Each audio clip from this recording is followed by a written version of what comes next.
소니 MDR7506 처음 들어보시는 분들도 계실 거고.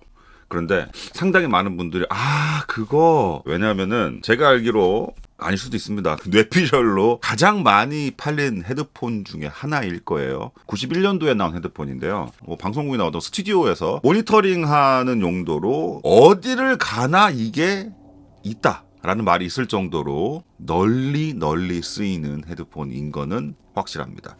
몇 가지 이유가 있는 것 같아요. 일단은 싸요. 얼마 줬지?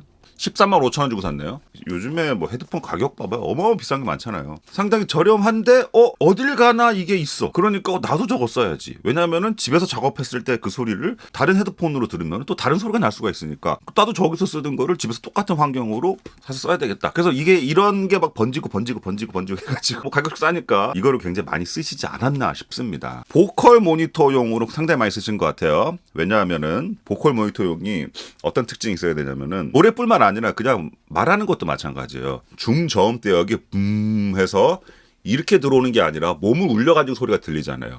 그런데 헤드폰 자체에서도 음악 감상에 아주 좋도록 그 저음도 풍부하고 이런 헤드폰을 끼게 되면은 그 저음이 그냥 섞여가지고 뭉뭉뭉 돼버리는 경우가 있죠. 그래서 목소리를 내서 뭔가를 녹음을 하는 작업에 있어서는 저음이 그렇게 많은 게 좋은 게 아니다. 저음이 오히려 좀 적은 게 밸런스가 맞다. 이거 말 되잖아요. 그래서 사실 제가 한참 동안 이거를 써왔습니다. 슈어 SRH440 이것도 얼마 안 할걸? 요거 16만 6천 원 하네요 지금. 이것도 특성이 그래요. 저음이 싹 없습니다. 단순 음악 감상용으로는 소리가 저음이 왜 이렇게 없지? 이렇게 들릴 수도 있지만은 용도가 그렇게 나왔다. 소리 자체는 이 녀석보다는 이 녀석이 저음은 조금 더 풍부합니다. 얘는 저음이 더 없어요. 근데 뭐 저음이 없다라고 말할 수 있지만 또 반대로 중고음이 상대적으로 굉장히 또 상큼해요. 이건 잠깐 문제가 좀 있습니다. 저 혼자 말하는 문제점이 아니에요. 이건 쓰시는 분들을 다 똑같은 얘기합니다. 잡소리가 많이 나. 막 녹음할 때 이렇게 턱 관절 이렇게 움직이게 되잖아요. 이렇게 하면은 얘가 찌득찌득 하는 소리가 귀에 들려요. 그리고 재수 없으면은 마이크로도 그게 들어갈 수가 있어요. 이걸 차고 한 10분 정도 넘어가면 정수리가 막 진짜 막 옛날 군대에서 머리 원상폭격 같듯이 머리가 깨지는 것 같아. 하지만 상당히 매력적인 헤드폰이 있는 건 맞습니다. 저렴하고요. 이것도 개인적으로는 굉장히 저하고 악연이 있는 헤드폰이에요. 왜냐하면은 제가 학창 시절에 이 헤드폰을 가지고 음악을 엄청 세게 듣다가 귀가 다 망가졌어요. 제 귀를 망가뜨리는 헤드폰입니다. 이거 진짜. 그 당시에 너무 많이 써가지고 부러주고 해가지고 버렸는데 저 오랜만에 이렇게 다시 또 이렇게 써보게 되네요. 13만 원짜리에서 뭐 확 열리고 막 그런 박스를 기대하면 안 되죠. 그냥 간단하게 이런 박스 들어있고 여기 안에 뭐 파우치 하나 이렇게 딱 접힙니다. 굉장히 가볍고 딱 봐도 비싼 것 같진 않아. 그리고 굉장히 옛날 스타일이에요. 이거 아마 쓰다 보면 여기 다 벗겨질 겁니다. 여기도 막 벗겨지고 가죽으로 된 폼을 따로 파는 걸로 알고 있어요. 그래서 그걸 바꿔서 쓰시는 분들도 많은 걸로 알고 있습니다. 제가 군대에 있을 때 모자를 60인가 61을 썼는데 군대 갔다 오신 분들 전투모 60 이상 되는 분 많지 않은 거 아시죠? 제 머리에 맞으면은 다 맞아. 저 같은 대두가 써도 맞다. 귀도 커요. 제 귀에도 싹 이렇게 들어갑니다. DJ 하시는 분들이 많이 썼다 그러네요. 이게 디지표 이렇게. 네. 이게 이것도 되는구나. 전문적으로 업으로 하시는 분들이 정말 모든 걸 다 비싼 걸 쓰느냐 그런 건 아닌 것 같아. 가격이 저렴해도 딱 써보니까 정말 편하다. 편리하다, 실용적이다. 이런 제품들이 오히려 프로 시장에서는 또 각광을 받는 경우가 있죠. 이것도 그런 게 아닌가 싶습니다. 13만 원짜리를. 자, 일단 소리를 한번 이야기를 해야 되는데 사실 제가 지금 바로 깐 게 아니라 지금 한 일주일 정도 이렇게 좀 써보고 있거든요. 근데 소리는 보통 5초 이상 기억하기 힘들다 그러죠. 제가 이 학창 시절 때 거의 30년 돼가는 것 같은데 그 소리 어떻게 기억하겠어요.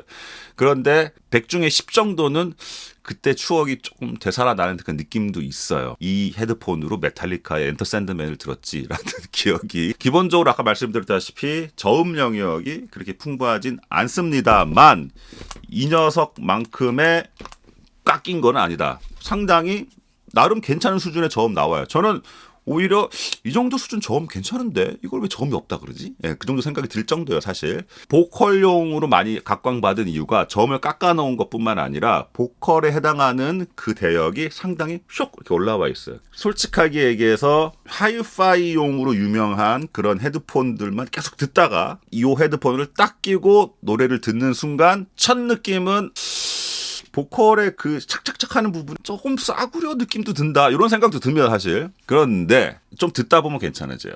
자, 요거를 헤드폰이 에이징이 됐다라고 생각하시는 분들도 계실 텐데, 물론 어느 정도 물리적인 특성은 변할 수가 있겠습니다만, 저는 솔직히 뇌이징이 됐다고 생각합니다. 저 일주일 만에 뇌이징을 마쳤습니다. 지금은 너무 좋아요. 이렇게 영상을 딱 끝내면 좀 아쉽잖아요. 재미있는 웹사이트를 하나를 소개를 하면서 Allthings라는 웹사이트인데 캐나다에서 텔레비전, 헤드폰, 모니터, 사운드바, 마우스, 키보드, 프린터, 진공청소기, 소비자용 가전제품을 조금 공신력 있게 평가하는 그런 비영리 협회 뭐 그런 사이트 같습니다.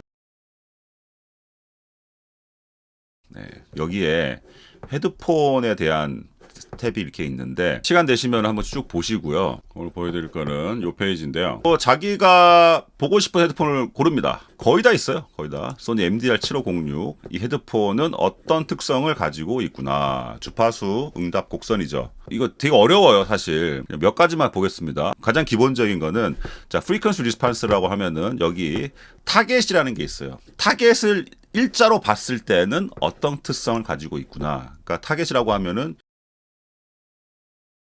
기준으로 했을 때는 위아래로 이 정도로 편차를 보이는 특성을 가지고 있다라고 볼 수 있는 거고요. 그리고 raw FR 레프트 채널만 보면 레프트 채널 라이트랑 거의 비슷하게 나오는 거예요. 하나만 보면 돼요. 이 보면은 raw는 뭐냐면은 자, 여기는 타겟을 일자로 본 게 아니라 타겟 자체를 그냥 타겟 자체의 그래프도 보여주면서 그 그래프 대비해서는 어떤 특성을 보이느냐.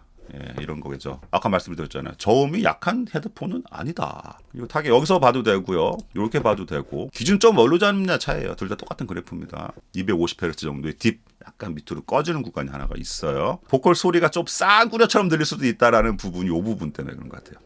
6kHz 정도에 또 이렇게 쏙 내려가는 게 있고 이렇게만 봐도 되는데 중요한 거는 내가 헤드폰을 이것만 객관적인 것만 보고 이런 소리가 나겠구나 라고 판단할 수 있는 고수분들도 계시겠지만 저는 그게 안 된다고요. 네, 그리고 안 되는 분들도 많잖아, 솔직히. 사고 싶어. 예를 들어서 살라 그래요. 어떤 소리가 날지. 그런데 우리 집에 이게 있어. SRH440 소리 내가 알고 있잖아. 쓰고 있는 거니까. 그럼 걔랑 비교를 해볼 수가 있는 거예요. 여기 있다. SRH440. 자, 없는 데이터가 가끔 있습니다.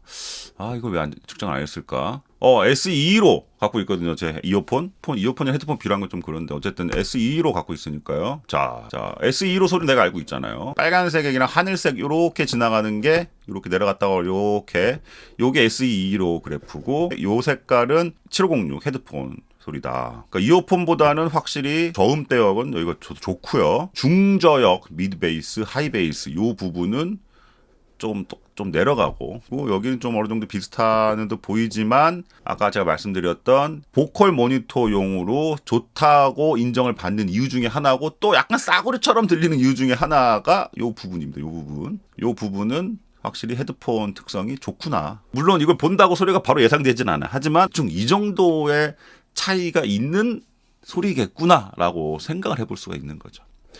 요만 볼 수 있는 게 아니라 여러 가지 많습니다. 뭐 공부 따로 해보세요. 저도 다 몰라요. GD 그룹 딜레이 요거 되게 재밌어. 이것도 알고 보면 쉬운 개념은 아닌데 좀 아쉬운 거는 이 축이 너무 커.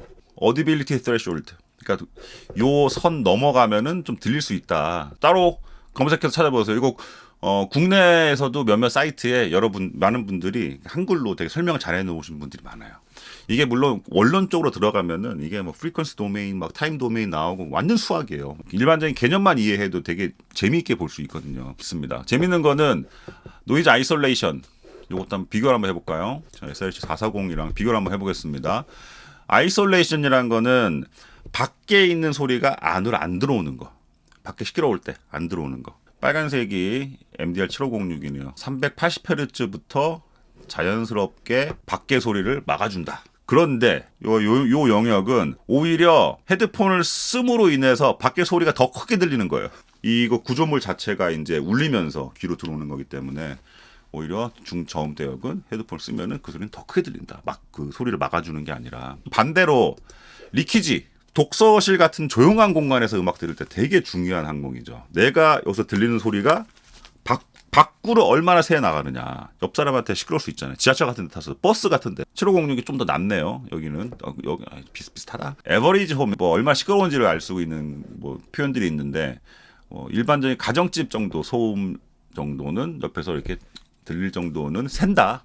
하지만 이게 개방형보다는 굉장히 조용한 걸로 알고 있습니다. 개방형 하나 찍어볼까요? 아, 봐봐요. HD600 같은 경우에는 그 옆에 있으면은 에버리지 레스토랑 그 식당에서 들리는 웅웅웅웅웅웅웅웅 하는 소리 정도 옆에서 듣는다 그 소리가 옆에 들린다는 거죠. 이게 물론 이게 어느 정도 음량을 가지고 테스트했는지 모르겠습니다만은 상대적으로 봐도 밀폐형이랑 개방형은 차이가 있다라는 참 저렴하지만은 나름 많이 팔린 이유가 있다. 저도 개인적인 추억이 많은 헤드폰이고요. 스튜디오에서 이 헤드폰을 수십 년 동안 써보신 분들도 많은 걸로 알고 있어요. 그런 분들 앞에서 이 헤드폰에 대해서 이렇게 이러쿵저러쿵 오늘 같은 이런 비디오를 찍을 자격이 있나 싶기도 한데 혹시라도 왜 스튜디오에서는 지금까지 이 제품을 이렇게 많이 썼을까? 어떤 특징이 있을까? 궁금하셨던 분들에게 좀 정보를 드리고자 영상 찍어봤습니다. 그리고 음악 감상을 해도 뭐 스튜디오용 보컬 모니터링용으로 나온 거라서 이건 좀 아닌 것 같다라고 생각 드신 분들도 있을 겁니다만은 저 개인적으로는 안 그래요. 네. 음악 듣기에도 상당히 괜찮습니다. 아까 보셨다시피 저음이 적은 게 아니에요. 그리고 저처럼 뇌이징이 빨리 되시는 분들은 처음에 보컬에 너무 샤 하고 좀 싸구려처럼 이렇게 폭 튀어나온 듯한 그 주파수도 금방 적응한다.